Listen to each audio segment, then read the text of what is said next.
ভাই আমি একটা কথা বলি, সাকিব খান অভিনয় জানে না, ওদেরকে আমার সামনে এনে দেয়। ওরা কি কোথার পরে ভাই তুমি দেখলো সন্তান আমার অঙ্কের সিনেমা দেখলো, তারপর জান আমার কুরবানি সিনেমা দেখলো, তারপর হচ্ছে আপনাদের সাকিব খানের যে প্রিয়তমা সিনেমা, এগুলো তো দেখে না ভাই।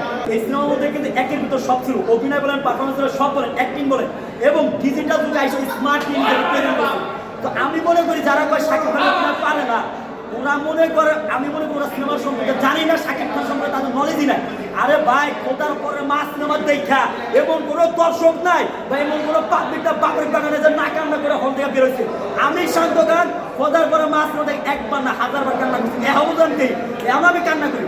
সন্তান আমার অহংকার যে সাকিব খান গ্রামের সাদা সিধা একটা ছেলে শিবু, মনে করেন বড় ভাই আকাম পুকাম করে সেই টাকার বান্যার চোরে দায় নেয় সাকিব খান, সে গ্রাম ছেড়ে ঢাকার সরাই সে নিজের পায়ে দাঁড়ায় দেখাচ্ছে কেমনে নিজেকে সব কথায় দাঁড়াইতে হয়। ভাই সাকিব খানের সিনেমার মধ্যে আমরা সিনেমা অভিনয় দেখি, কিন্তু একটা দিন মাথায় রাখবেন, তার ম্যাক্সিমাম অভিনয়ের মধ্যে তার বাস্তব জীবনের ফুটে তোলা হয়, যেটা অনেকে জানে না, বাট আমরা সেটা জানি।